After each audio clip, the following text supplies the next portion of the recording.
This is my second attempt at doing Predator and Prey. In this one I've sort of figured out exactly how the silent running really works. So with silent running you can switch it on and it will increase the temperature in your ship. The reason for that is the fact that the vents are closed to a space, so you're not emitting any heat.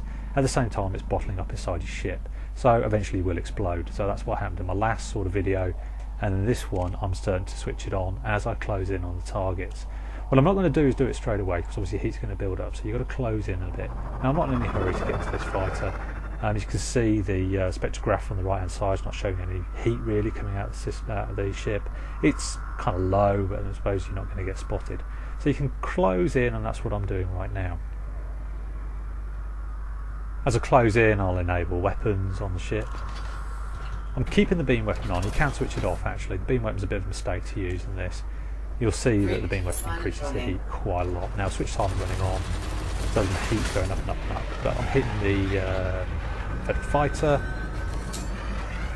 and I'm taking down its health. It's got no shield on it, so it's fairly easy to take out. The essence of this is to try and take out as quickly as possible. Obviously you're going to be a better shot than me. I'm kind of a good shot, but I managed to throw out pretty quick. Deploy heatsink as quickly as possible. That'll bring your temperature right down. So we had about 120% there on the ship, and that's just been ejected out of the ship. I'll switch silent running off after this, because if we're going to find the next target we've got to close in again.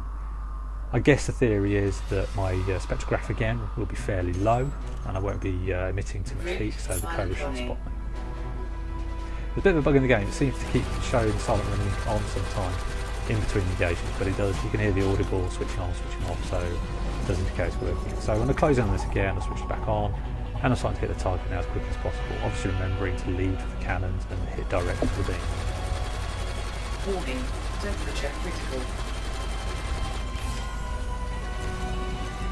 So closing in a bit nearer would have been better. I think taking it down a bit quicker, but I managed to destroy it near the beam.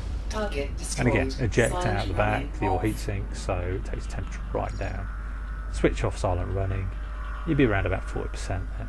If you switch some of the other systems off in the game as well, you should be able to be running probably around 39%. Some of the non-essential systems shouldn't really be a problem. And really don't need the shields on, because once you turn silent running on, you're pretty much switching shields on. So again, you close in on this next Federal fighter. This is the last one to take out. I'm a bit cavalier at the end of all this. I'm not too bothered about being protected, but obviously in this scenario you would have used all your heat sinks, taken out this final one. Then you would have bottled a lot of heat in your ship, and I assume that when you get to the point of disabling silent running, it's going to be massive target. And you can see, I think, once it starts boosting away, it increases that heat. Anyway, that sort of explains, I think, a bit better and how exactly you can be silent.